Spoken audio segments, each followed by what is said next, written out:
What's up, friends? Welcome back to the basement once again. Mr. Wilson here.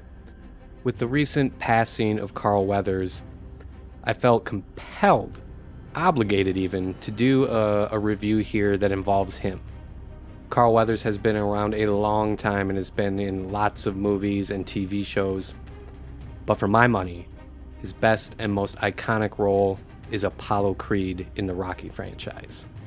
And make no mistake, Apollo Creed was a big reason for the success of Rocky.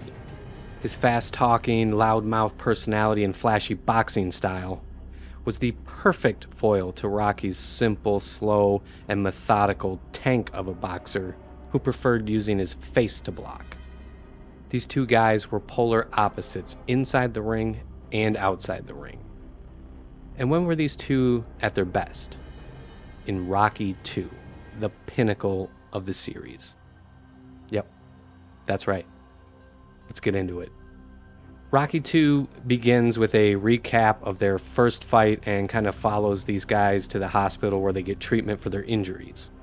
And this is where the first significant event happens, where Rocky asks Apollo if he had given him his best in that fight. And Apollo does indeed confirm that he did. But having seen the first movie, we know that he did not give him his best. He didn't take the fight that seriously. He was too busy trying to help promote it and make it this big spectacle and not really focusing on the fight itself. And this is the plot thread that's going to drive the entire movie. Rocky seems pretty satisfied, at first anyway, that he went the distance against the champ, which nobody had ever done before. And so he decides that he doesn't like getting punched in the face for a living anymore and decides that he would like to make commercials and stuff. That doesn't really go the way he hopes, so he ends up trying to land a more civilized 9-to-5 job. And his new wife, Adrian, would also like to see him do something other than fighting because she's concerned about his safety. Unfortunately, Rocky's skill set outside of the ring leaves a lot to be desired. So, of course, he ends up back working these manual labor gigs that he was trying to get away from. Meanwhile, Apollo Creed is going through his own little rough patch, or at least as rough as it gets for the heavyweight champ of the world. He's getting a ton of negative feedback about his fight with Rocky, like from his fans. Even his own camp doesn't want him fighting Rocky again. They saw the kind of man that Rocky is, and they know he's probably not to be trifled with. But Apollo is not satisfied with this, and as he says in the movie, he won, but he didn't beat him. So he decides that he needs to put the Italian stallion out to pasture for good. So he launches this nasty smear campaign against Rocky to try and get the slugger back in the ring. And so Rocky, now running out of money and trying to support his family, he decides that maybe it is in his best interest to get back in the ring and swap punches with the champ again. He comes to realize that he's a fighter, and this is what he needs to be doing. And also, it's really the only thing that he's remotely good at. But Adrian does not support this decision, so naturally she lays some heavy guilt on Rocky about the whole thing.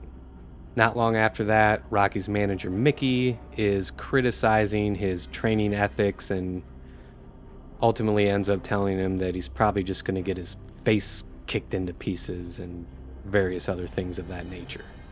Eventually, Adrian's brother Paulie, he comes around and confronts Adrian about it and tells her that she needs to start supporting Rocky in this or he's going to end up getting hurt because he's over there training like a damn bum.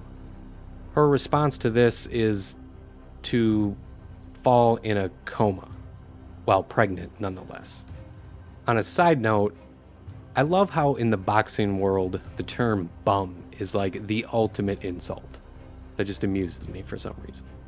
Moving on, the hospital manages to deliver the baby safely, and eventually Adrian does wake from her coma and her head freed from her ass. She looks Rocky square in the eye and says, "Win." And then we get one of the most badass training montages in cinematic history. it still gives me goosebumps every time that music starts in that scene. It's fucking awesome. And then it all culminates with these two men having worked and trained their asses off, throw down. And then we get to see Apollo Creed actually giving Rocky his 100% best. And this fight, it is way more intense than the first fight they had. Ultimately, the fight ends with both these guys hitting the canvas, trying to avoid the 10 count, and it is Rocky who manages to get to his feet, and he is the winner and the new champ. And at the very end, yo Adrian, I did it. Such a great movie. Now, the first Rocky movie is great. There's no doubt about that. But part 2 takes all the elements that made that first movie great and does them all better. Kind of like Star Wars and Empire, if you need a comparison. Rocky's manager Mickey, he's got a lot more screen time in the second movie, and everything that guy says is awesome. Apollo Creed's complete focus on this rematch and his general seriousness throughout it is also better. Paulie is less annoying. The music and the score, while it was for sure similar to the first movie, it did more for me in part 2. The training sequences in part 2 were way better than the first movie. I don't even think that can be argued. And the fight itself, also much better in the sequel. Did you not feel a tremendous amount of satisfaction when Rocky won that fight? Because you should have. In fact, I think that is the best fight in all the Rocky movies. It's fantastic. But after part 2, the series kind of takes a bit of a turn and becomes a bit more action-oriented. And I'm not saying that's bad. I'm just saying that Rocky 4 is a very different kind of movie than the first two were. And Ivan Drago is like the best villain in the movies. The dude killed Apollo Creed. I know lots of people that say Rocky 4 is their favorite Rocky movie. And I'm not going to hate on that. Some people just don't really like the slow burn of the first two films. But I think it works to their benefit. However, if Rocky 5 is your favorite movie, I will kindly ask you to find the door and show yourself the out. So, what is your favorite Rocky film, and how come? Let me know down in the comments section, and don't forget to throw some stiff jabs at those like and subscribe buttons, please.